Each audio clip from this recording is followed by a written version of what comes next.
রামনবমী উদযাপন কমিটির সলানপুর শাখা উদ্যোগে রামনবমী উপলক্ষে বিশাল শোভাযাত্রা অনুষ্ঠিত হয় কল্যাণেশ্বরী থেকে রূপনারায়ণপুর হয়ে সামডি পর্যন্ত, যেখানে রাম ভক্তদের উচ্ছ্বাস ছিল চোখে পড়ার মতো। শত শত রাম ভক্তদের দেখা যায় মোটরসাইকেলে করে শোভাযাত্রায় অংশ নিতে। শোভাযাত্রা শুরু হয় কল্যাণেশ্বরী মন্দির থেকে, শেষ হয় সামডি মুক্তাইচণ্ডী পাহাড় প্রাঙ্গণে। মিছিলে বিশাল পুলিশও মোতায়েন ছিল।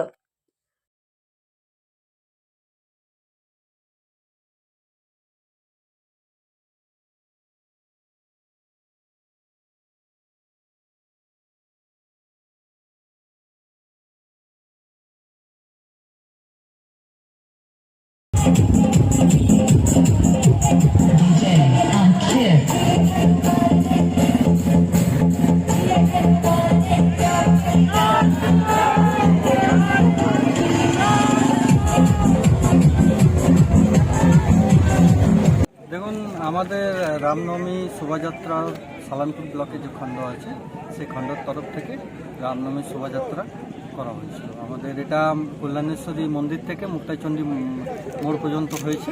এটা বাইক র্যালির মাধ্যমে সমস্ত হিন্দু সমাজ যারা আছে তাদেরকে একটু জাগ্রত করাবার জন্য, বা বিশেষ করে আমাদের রাম তো আমাদের হিন্দু ধর্মের একটা আস্থার ব্যাপার আছে, তো সেই আস্থা নিয়েই আমরা এই শোভাযাত্রাটা করেছি।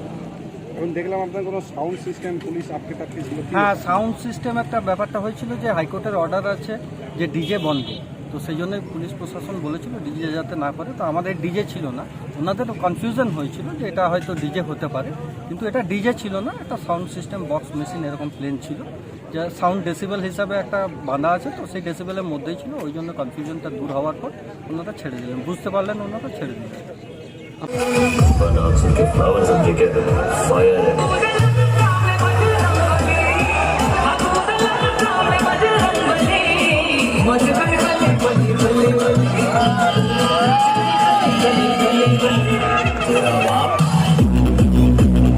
আসানসোল থেকে সঞ্জয় যাদবের রিপোর্ট, 99 নিউজ বাংলা।